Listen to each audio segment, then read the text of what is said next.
Hello and welcome to another exciting new episode of Talking About Stoicism. We're continuing with the letters from Seneca, and I'm at letter 24, and I'm going to read you two sections, then skip a bit, and then read another section. From Seneca to Lucilius, greetings. You write that you are worried about the outcome of a lawsuit that an enemy's rage has brought against you. You suppose that I will urge you to fix your thoughts on the best and to ease your mind with comforting expectations. After all, what need is there to take an advance on future troubles, ruining the present with fear of the future? When troubles come, is time enough to bear them. Surely it is foolish to be miserable now just because you are going to be miserable later on. But what I will do is lead you down a different road to tranquility. If you want to be rid of worry, then fix your mind on whatever it is that you are afraid might happen as a thing that definitely will happen. Whatever bad event that might be, take the measure of it mentally and so assess your fear. You will soon realize that what you fear is either no great matter or not long-lasting. Skip. Remember above all to get rid of the commotion. Observe that each thing has inside. Observe what each thing has inside, and you will learn. There is nothing to fear in your affairs but fear itself. You see with children how people they love and know, people they play with, frighten them terribly if they see them wearing masks. Well, the same thing happens with us, who are just slightly bigger children. In our case, though, the mask needs to be removed not only from people, but from events as well, and their true face is revealed. He gives all sorts of examples in this letter of all kinds of people from history who have faced terrible things. Some ended up falling on their swords, etc. And I think there is a lot of interesting stuff going on in this particular letter. For example, I really like the first thing that Seneca says, and this is a central tenet in Stoicism and something that we forget about so often. A lot of the fear that we have about future things is about that, future things.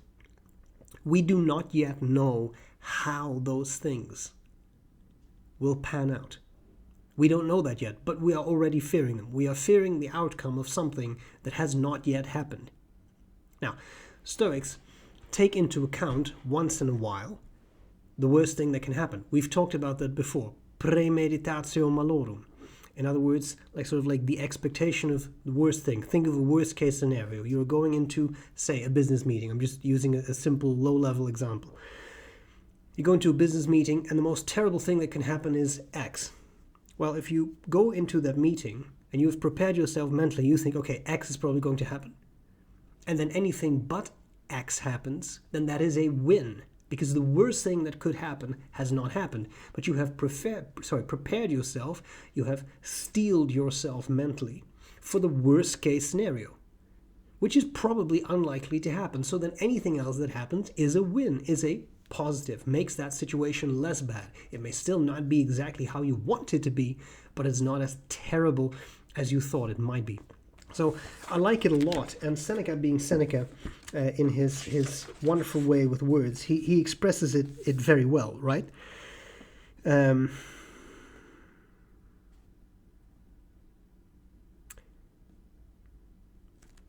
If you want to be rid of worry, then fix your mind on whatever it is that you are afraid might happen as a thing that will definitely happen, right? Fix your mind on whatever it is that you are afraid might happen as a thing that will definitely happen. Whatever bad event that might be, take the measure of it mentally and so assess your fear. You will soon realize that what you fear is either no great matter or not long-lasting. Again, approach something as the absolute worst thing that can happen, then realize that that is probably unlikely to happen, and then everything else is a win. And I think that is can be a very useful strategy, but some people then say, yeah, but it's a very negative way to approach life. It is, but in the long run, you actually benefit because the worst thing typically does not happen. Sometimes it does, though, right? Now, what I then like a lot is how he continues, right? And says, observe what each thing has inside, and you will learn there is nothing to fear in your affairs but fear itself. And I really like this analogy of children who can play with others that they know, who can love those people, who can be fine with those people, but as soon as those people put on a mask to scare them, the children are terrified, right? And that's very interesting. I remember a psychological experiment that was done with the Dutch version of Santa Claus. And basically they had very young children in a classroom, and their teacher dressed up as Santa Claus. And the moment she became Santa Claus, because she had put on the full costume, the children believed she was Santa Claus and interacted with her as if she was Santa Claus. Then she was done. She took off the outfit, and there is a video of that where one kid runs up to her and says, Miss, you just missed Santa Claus. He was just here. Does this mean that children are really stupid? No, it does not. It simply means that they look at the world a little differently from the way we look at the world, right? And at a certain age, this doesn't work anymore. But for very young kids, it does work because that becomes their reality. Now it's Santa Claus, and Santa Claus is a different person from my teacher. I was reminded a little bit of that because I think that in a way we are quite susceptible to that as well. And if you can learn, if you can work on the skill to dissect bad things, then what you find is that a lot of those bad things really are not that bad. And again, sometimes they are. But in a lot of everyday issues, what you fear may happen, A, may not happen, and B, it may not be as bad as you expect it to be. So if you can remove the mask from whatever it is that you fear, and sometimes that's a lot easier than other times, I'm very aware of that, right? There's a lot of things that can happen in life that really are very unpleasant. But what at first blush, so to speak, seems very negative can turn out to not be as complicated as you may think it actually is. Not be as threatening, as ominous, as negative as you really believe it to be. And again, sometimes it really is. But in the average person's life, a lot of the things that we fear end up not happening, or when they do happen, they're not as bad as we think they are. I feel that I've kind of used this example to death, but again, once more, if you lose your job, that is negative. Nobody will argue that that's a super happy, positive thing to happen to you. Of course it sucks, but that doesn't mean that the entire universe is now imploding. You will have to look for a new job. That can be bothersome, but you have more experience now, etc. There may be specific positives to that. At the very least, it may not, most likely is not, be the end of the world. Right? And when you start to approach life that way, which is a very stoic way of approaching life, of being able to take a step back, to stop, to think, to observe, to reason through what is really happening, what you may find is that a lot of the things you fear are not as terrifying as you think they actually are. Things always seem bad in our minds. They seem overwhelming. This happens a lot when people struggle to fall asleep. It's true. Research has shown this.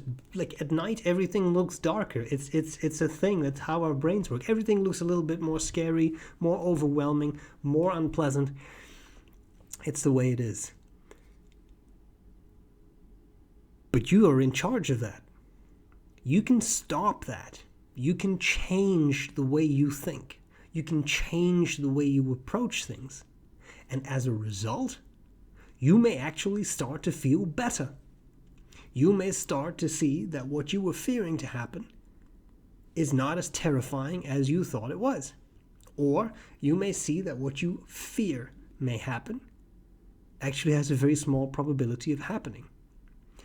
What you save by that is your mental health. Because living in a continuous state where you consistently fear every possible thing that may happen, every possible negative outcome will drag you down.